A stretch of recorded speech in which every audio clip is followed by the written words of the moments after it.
Culture Qualité est un balado destiné aux professionnels d'assurance qualité et en TI. Nous sommes une communauté d'assurance qualité qui explore les dernières et les meilleures approches pour vous aider en toute agilité.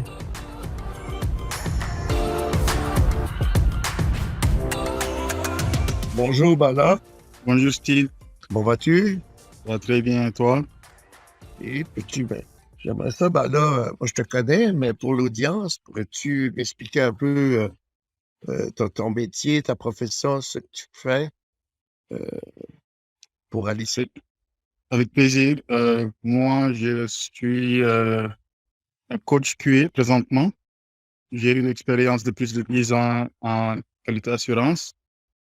Au préalable, j'ai été développeur pendant aussi plusieurs années. D'accord, Et donc, je suis au sein de Alicia depuis plus de 6 ans. d'accord. En gros, voilà la présentation de ma personne. OK. Moi, je vais me présenter rapidement. Mon nom, c'est Steve Saillant. Je suis aussi coach QA chez Alicia depuis presque 1 an.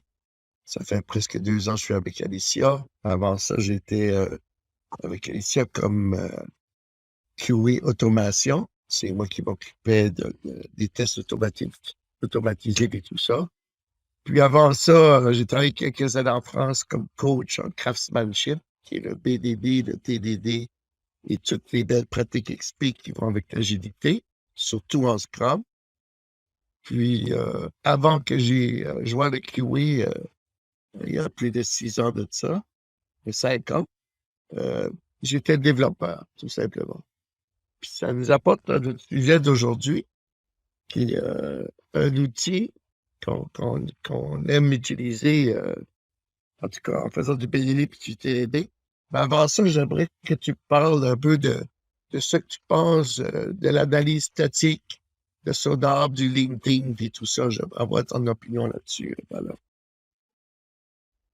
Merci beaucoup Steve. En fait, comme QA senior, on aime bien tout le concept d'analyse statique parce que c'est des outils en général qui permettent de hisser le niveau de qualité au sein d'une équipe. Comme on le sait, la validation fonctionnelle, c'est un fait, ça apporte beaucoup de qualité, mais la qualité ne tourne pas juste autour des tests.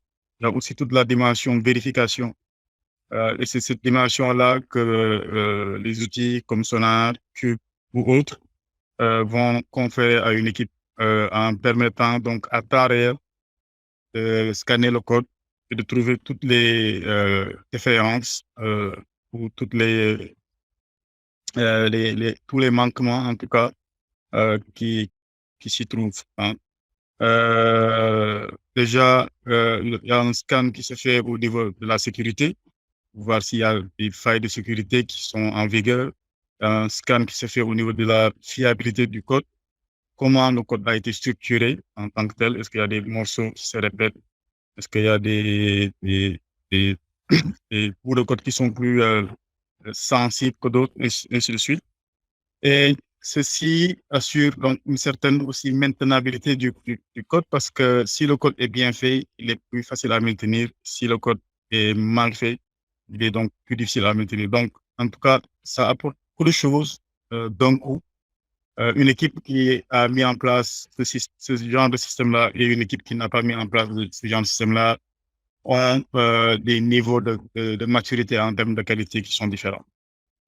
Ceci étant dit, il y a aussi toute la dimension validation à temps réel, dans le sens où on peut les plugger dans les pipelines Continuous Integration Continuous Delivery, permettant ainsi donc de faire le scan dès qu'il y a une version qui est disponible. Même avant qu'il y ait une version disponible, juste après le build des solutions, on peut lancer le scan statique et donc trouver tous les points à améliorer au niveau du code.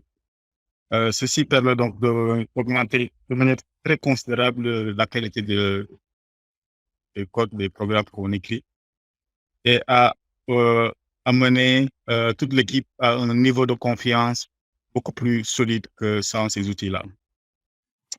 Voilà, de manière ramassée, ce que je peux donner comme introduction. Toi, tu travailles avec cet outil-là depuis un certain temps. Tu viens de finaliser un projet dans ce domaine. Alors, peut-être que ce serait intéressant, Steve, que tu partages ton expérience que tu as eue récemment. Comment tu l'as implémenté, comment l'équipe l'a adopté et qu'est-ce que ça vous a permis d'atteindre en termes de qualité? D'accord, d'accord. Ben, avant même que j'explique ce que tu m'as demandé, j'avais une question pour toi. Comment tu vois ça? Euh, Admettons qu'une équipe fait comme tu dis, là, qu'elle intègre ça dans son build, puis qu'elle vérifie souvent la sortie de Sonar et tout ça.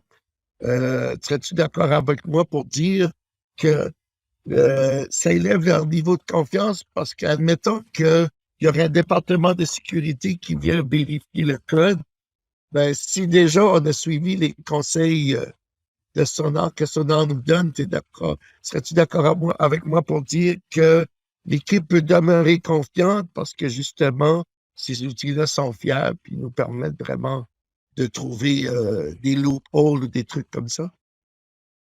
Absolument, absolument. En fait, c'est une excellente question que tu poses, Steve, parce que le scan statique permet en fait de valider le code avec un certain nombre de standards et un certain nombre de failles qui sont déjà sur Internet. Donc, euh, le scan se fait en respectant les bonnes pratiques, aussi bien sur le domaine de la qualité que sur le domaine de la sécurité. Du coup, au sortir du scan, on a un code qui est passé sous script et qui permet donc de voir tous les points à améliorer, aussi bien sur le domaine de la maintenabilité, de la fiabilité, mais aussi de la sécurité. Et ça, c'est quelque chose qui est dynamique dans le sens où il y a des bases de données de sécurité qui sont consultées à temps réel pour pouvoir vérifier si le code est conforme à ces failles de sécurité-là. Donc, euh, ça permet donc d'assurer un niveau de sécurité du code qu'on ne peut pas assurer sans ces outils-là. Ce serait très difficile pour une équipe de valider toutes ces failles-là de manière manuelle. Donc, ces outils-là permettent, entre autres SonarQube, de le faire en quelques minutes, voire même des secondes selon la taille du code. Donc, excellent outil pour le respect des bonnes pratiques dans le domaine de la sécurité et dans le domaine de la qualité d'une manière générale. Ouais, puis ça te fait penser que dernièrement, ils avaient découvert une faille JUnit, puis probablement que tous les sonars se sont mis à sonner d'un coup qu'ils ont reçu la règle. Comme tu dis, c'est dynamique, hein. Donc, surtout sur le cloud, moi, je vois ça, que c'est dynamique. Donc, c'est ça qui est bien de ça. Merci pour ton feedback là-dessus. Je vais expliquer un peu pourquoi que je prends ces outils-là, puis pourquoi ça fait longtemps que je les utilise. Parce que comme tu sais, moi, je me dis un craftsman dans le sens craftsman compagnon. Je suis pas un master, mais je suis un craftsman qui pratique. Un craftsman, c'est tout simplement un software craftsman. En français, c'est un artisan de ciel.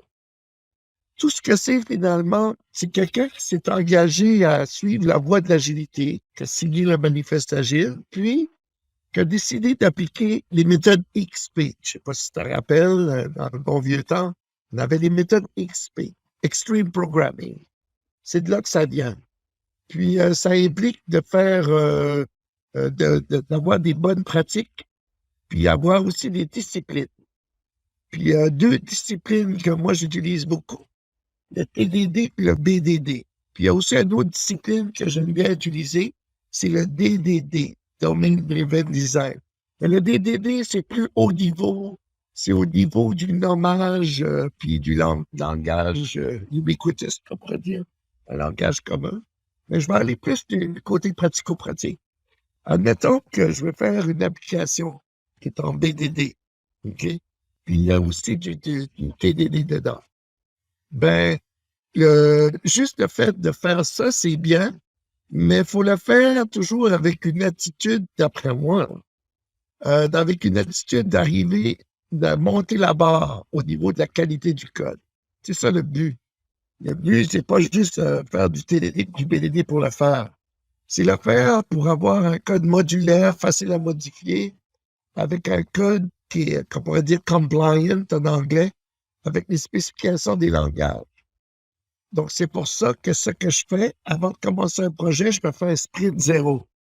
Puis pendant ce sprint zéro-là, ce que je fais, c'est que je fais aucun travail business. Je fais juste du squelette. Je vais mettre des features, mais ça va être des features fantoches, des features juste écrites pour avoir de la colle en arrière. Exemple, un login ou un machin comme ça.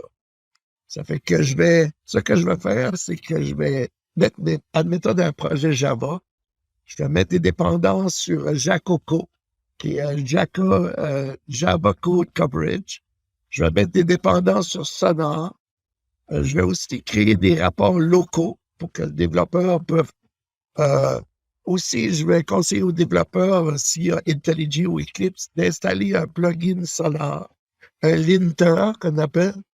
La différence avec le linting et l'analyse statique est tout simplement que le linting se fait du côté local. Tu peux faire JavaScript en toutes sortes de langages. Tandis que l'analyse statique peut aussi se faire sur un serveur local encore ou un serveur distant qui serait Sonar Cloud. L'analyse statique peut quand même changer beaucoup de règles comme null pointer exception, puis des règles comme ça. Puis ce que ça te permet de faire, c'est que d'écrire ton code en toute quiétude. Puis avant de le committer, tu vas faire un scan sonore local. Puis si tu veux, tu peux aussi mettre l'option dans ton éditeur, dans ton IDE, d'également faire un scan sur le cloud. Avant même de builder, tu peux faire ça. Il va analyser ton code, puis il va te donner un retour. Par exemple, l'autre fois, quand j'ai fait mon squelette, j'avais oublié de mettre une validation de if n'est pas égal à nul sur un objet. Puis il m'a dit, t'as un potentiel de null pointer exception, tu throw pas, puis t'as pas de if ni de try catch. Donc, moi, ma solution, il faut quand même être développeur quand on pense qu'on voit ça. Moi, ma solution, ça a été de rajouter un if. C'était correct. Mais il y a d'autres cas que tu veux que ça throw. Donc, tu vas spécifier sur ta méthode Java qu'elle throw telle sorte d'exception. Donc, il y a cet aspect-là. Il y a l'aspect aussi de couverture de code que j'aime avoir, intégré dans Sonar. Parce que j'aime pas aller voir 56 places moi, pour les métriques de mon application. J'aime aller à une place, puis ça donne que ça dans Cloud un très bon dashboard. Puis si Jacoco est intégré comme il faut, Java Code Coverage, plugin, mais ça permet aussi de voir la couverture de code. Puis, il y a des fois qu'il y a du code qui n'est pas couvert comme une expression lambda qui est considérée comme une méthode privée. Ces choses-là, on ne couvre pas ça. Donc, le but, c'est pas d'arriver à 100% coverage.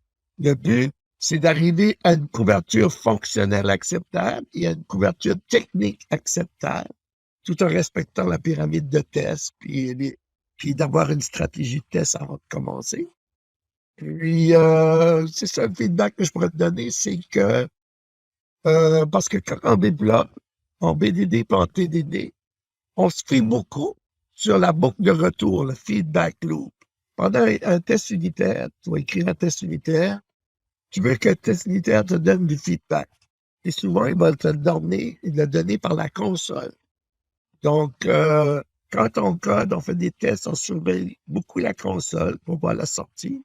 Puis on veut aussi que Sonar nous donne une analyse statique, parce que lui, il peut aussi nous suggérer des trucs. Il peut nous dire peut-être que tel endroit serait mieux de prendre un pattern comme un builder pattern ou des trucs. Il peut nous donner des trucs comme ça. Puis nous, ben, si on connaît les design patterns, on peut l'appliquer. Il peut aussi nous dire pourquoi il n'y a plus multiple instances, qu'il y a des multiples instances qui ont été instanciées, puis moi, j'en veux juste une. Donc là, ben, je vais me dire, OK, je vais faire un singleton pour m'assurer que j'ai juste une instance. Je te donne des exemples comme ça, tu sais. Dans le fond, l'important de se rappeler, là, c'est le feedback. L'agilité est étude à propos de feedback.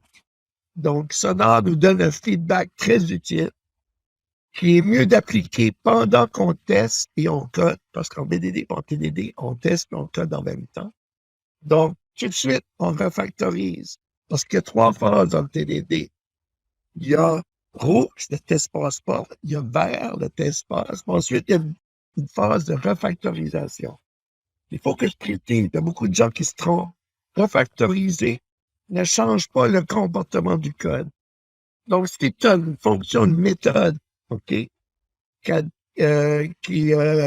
un résultat attendu, puis c'est jamais le même résultat d'une exécution à l'autre avec les mêmes paramètres, ben, le code n'est pas bon. Parce que le code on doit être capable de prévenir ce que le code va faire. On doit être capable de le prévoir. Donc, c'est pour ça que c'est important d'avoir ce feedback-là.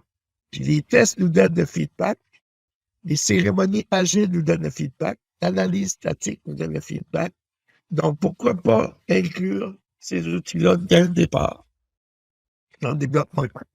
Puis, quand il y a une PR aussi, avant même mettons qu'on reçoit une PR et on veut faire un code review, ben, on ouvre Sonar juste à côté. Puis s'il y a des issues sonores, ben, moi, je laisserai le développeur réparer ces issues sonores avant même de considérer la revue de code. Je lui dirais, c'est pas prêt à revoir ce code-là. Va réparer tes trucs que tu peux. Après, reviens-moi, on t'aidera avec ce que tu peux pas réparer. Donc, c'est à peu près de ça que je dirais, ben là. Je sais pas si je me suis bien exprimé. Tout à fait. En fait, de ce que j'ai compris de tes explications, non seulement SonarCube va faire une analyse statique du code, mais SonarCube va aussi faire un scan du code pour voir la couverture des tests unitaires, pour voir si le niveau de couverture est acceptable ou pas. Si tu as le plugin approprié, je dois préciser. OK, excellent. C'est ça. C'est très intéressant, mais est-ce qu'on peut implémenter nos propres règles de scanning? Oui, absolument. J'ai oublié de parler de ça. Tu m'apportes un bon point qu'on appelle les quality gates. OK, je vais vous expliquer un peu au niveau architecture de Sonar. Sonar, il y a un paquet de langages, OK, on peut dire, mettons, je vais vous nommer les plus connus. Python, Ruby, Java, C#, JavaScript. Il y en a plein d'autres, Go, puis toute la grande famille, Kotlin, puis tout ça. OK? On va prendre Java, on va prendre C# pour faire changement.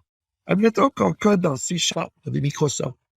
Microsoft a une spécification de C# qui contient à peu près 500 pages. Cette spécification-là contient toutes les règles du langage. Ben, Sonar, lui, il est capable de changer ces règles-là. Les règles selon le langage que tu vas utiliser. Puis ensuite, il va appliquer ces règles-là. Mais toi, là, mettons que tu es architecte, ben là, toi, tu as d'autres règles que tu vas appliquer. Admettons que tu veux t'assurer que toutes les propriétés ont des getters, des setters, des equals, des toString, et que les classes ont des toString, des equals, des trucs comme ça. Ben, tu peux créer des règles manuellement, Sonar. Je dis manuellement. Il y a une façon d'en créer. Je vais être honnête avec toi, j'en ai jamais créé. Mais je trouve que faudrait commencer à en créer. Surtout quand on s'entend sur l'équipe, de toute l'équipe, c'est quoi la qualité? On est d'accord sur un certain niveau. Mettons, quand on est rendu à un niveau assez avancé en Java, on fait du polymorphisme, on applique le pattern builder, on utilise design pattern et tout ça. Puis tu voudrais, comme architecte, enforcer ça. Enforcer, c'est-à-dire t'assurer que les gens le font. Mais tu pourrais aller créer une quality gate, qu'on appelle dans Sonar, puis rajouter certaines règles. Puis tu pourras aussi définir une note de passage pour un projet et un pourcentage de couverture et tout ça. Et si le projet ne rencontre pas, mettons, la note minimale de B, ben la PR est carrément rejetée ou le build, il va avoir un warning dans le build qui va dire que c'est pas compliant, que ça rencontre pas les exigences de l'équipe. Je ne sais pas si c'est bien répondre à ta question. On appelle ça des quality games. Absolument, tu réponds parfaitement à la question. Donc, on peut personnaliser son appui pour exiger un certain nombre de standards, de standing de codage selon le contexte et la rigueur qu'on veut mettre en place. Donc, c'est très clair. Qui connaît, par exemple, des logiciels pour les avions et les satellites. Ben, je pense qu'on va en mettre des règles de quality gate. Tandis que si c'est juste un logiciel pour une boulangerie, peut-être qu'on n'a pas la peine. Tu comprends? Absolument. Est-ce que tu voudrais rajouter quelque chose? Je pense qu'on a quand même fait pas mal le tour. Donc, c'est un outil aussi bien intéressant pour les développeurs, en fait, qui vont pouvoir savoir si leur code est conforme de manière assez rapide. C'est aussi un outil très intéressant pour les QA qui vont pouvoir recevoir, en fait, un code ou des solutions qui sont déjà... Créer des issues, s'il y a besoin de créer des issues, puis tout ça, en effet. C'est ça, qui vont recevoir un outil, des programmes qui sont déjà analysés, donc qui sont déjà vérifiés. Donc, ça permet de faciliter le travail des QA. Est-ce que tu veux rajouter quelque chose d'autre? Ben oui, je rajouterais une note d'encouragement pour tous les développeurs et les QA. Que premièrement, la première note d'encouragement que je peux vous donner, c'est que, je ne sais pas si vous vous souvenez à l'école, quand tu avais une bonne note, tu étais récompensé, tu avais un petit collant, une étoile sur ton cahier, un petit machin, OK? Puis ça fait plaisir. Ben, avoir une note de A dans Sonar, ça fait vraiment plaisir, tu sais. Tu te dis, je suis un professionnel, on est une équipe professionnelle, on fait du bon boulot, on a une bonne note. La note Sonar permet de motiver l'équipe, d'assurer que la qualité est là. Puis deuxièmement aussi, je dirais que Sonar, c'est pas une option. Ça fait partie du métier, un peu comme que je te dirais, tu prends Maven pour builder Java, tu prends du YAML pour faire un pipeline et tout ça. Donc, je dirais que c'est un essentiel dans le sprint zéro avant de commencer un projet. Voilà. C'est comme ça que je terminerai. Je dis, quand posez-vous bien avec, j'ai plein du plaisir avec ça. Merci beaucoup. L'information que tu as partagée avec nous a été très intéressante. Maintenant, pour ceux qui veulent en savoir plus, pour se rapprocher de Steve, on pourra donc les aider à en savoir plus ou même parfois à l'implémenter. Cette documentation de créer tout ça, ça va être, ça sera releasé en temps opportun. Tout à fait, excellent. Ben, merci beaucoup. Ben, c'est moi qui t'en remercie. Pour ce travail, Steve. La prochaine. OK, merci beaucoup. À la prochaine. Merci pour le partage. Bye. Ciao. Bye.